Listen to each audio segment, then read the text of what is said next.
El cubismo como movimiento parte de un proceso histórico con implicaciones políticas, económicas, culturales y artísticas. Muchas cosas estaban cambiando a finales del siglo XIX y principios del siglo XX, y era evidente que la nueva era que se abría paso no se veía reflejada en las artes plásticas tradicionales. Por otro lado, el desarrollo tecnológico había llegado a un punto transformador, y gracias a la creación del cinematógrafo surge una nueva concepción de la imagen a la que se le incorporaba movimiento, y la imagen bidimensional ya no se limitaba solo a la captación de un instante. El cubismo fue el primer movimiento artístico de vanguardia del siglo XX. Nació en el año 1907 y finalizó en 1914 con el comienzo de la guerra. Los artistas que lo desarrollaron, además de encontrar inspiración en las formas del arte exótico, se vieron muy marcados por el pensamiento científico e intentaron representar la cuarta dimensión a través de hiperpoliedros, cuyas ideas de espacio-tiempo se inspiran en la teoría de la relatividad de Albert Einstein. El movimiento cubista establece una auténtica ruptura con el arte occidental, que hasta entonces se basaba en la imitación de la naturaleza y en la idea de la belleza, lo que supuso entonces un gran escándalo.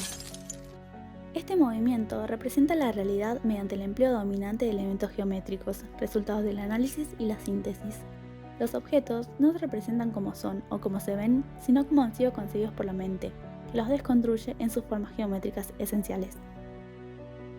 Para esto, se distancia abiertamente de la representación naturalista y se convierte en el primer movimiento de vanguardia.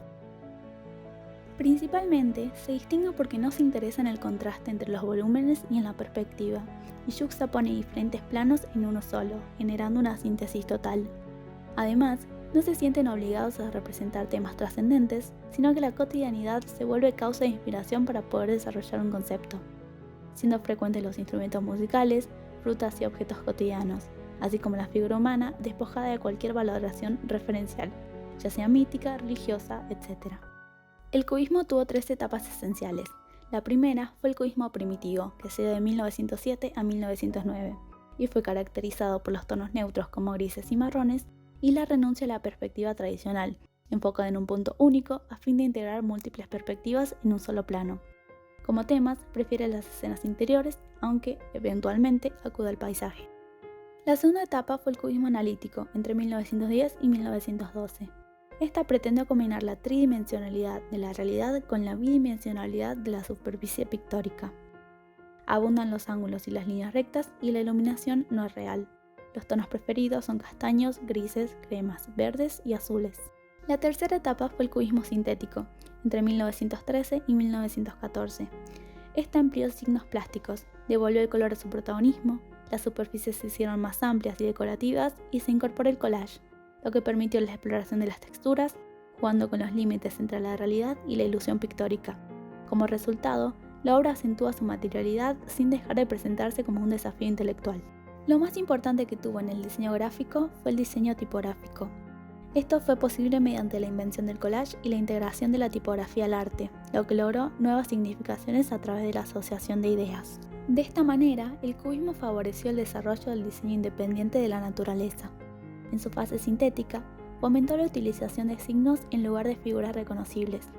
Aportó también el uso de secciones planas de color, motivos urbanos y precisión en los ángulos. La reducción de las formas figurativas de la naturaleza a la jerarquía estructural de cubos, cilindros, conos o pirámides no fueron solamente el aparato formal con que se expresó el cubismo, sino también los fundamentos de todas las vanguardias no figurativas.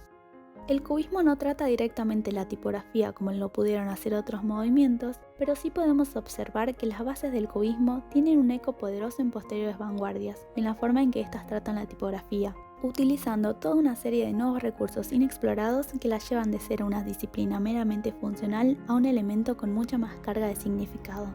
Pablo Picasso fue considerado el creador del cubismo a partir del lienzo Las señoritas de Avignon en 1907 y uno de los pintores más representativos del siglo XX.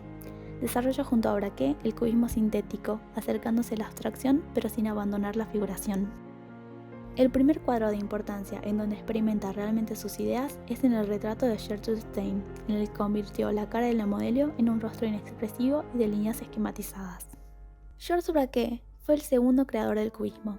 En 1906, la exposición retrospectiva de Paul Cézanne y la amistad que trabó con Pablo Picasso le hicieron cambiar de estilo. El trabajo de ambos, en estrecha relación, hará surgir y revolucionar al cubismo. Tras 1908, introdujo textos en sus pinturas y creó el collage y las esculturas en papel.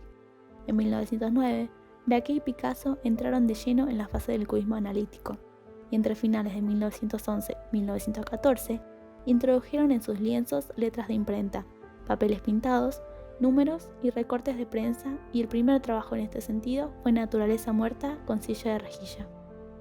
Juan Gris se integró al cubismo en 1910 y trabajó con una técnica de collage específica conocida como papier-collé, que usa papel, cartón y periódico. Dio gran desarrollo al colorismo dentro de su obra cubista, a la que dedicó toda su vida. Sus primeros cuadros están hechos con la inspiración de Cézanne, resaltando en primer plano los volúmenes geométricos de naturalezas muertas y adoptando un punto de vista alto. El impacto del cubismo fue tal que se le considera precursor de la abstracción y de la subjetividad artística en su sentido contemporáneo. Logró un cambio fundamental en el arte occidental, que se consolida la valoración del arte como una realidad autónoma de todo contenido o tema al que estuviera consagrada. Los artistas fueron más lejos al romper totalmente con la dependencia del referente y dieron otra perspectiva a la valoración del concepto, ese principio de máxima autonomía y máxima libertad. A nivel tipográfico, los collages del cubismo abren toda una vía de experimentación a otras vanguardias como el futurismo y el dadaísmo, que trabajarán de forma intensa nuevas formas compositivas donde se explotan los recursos expresivos de las letras. Además, la difusión del cubismo inspiró la creación de nuevos grupos, como el neoplaticismo, el suprematismo, el constructivismo y el purismo.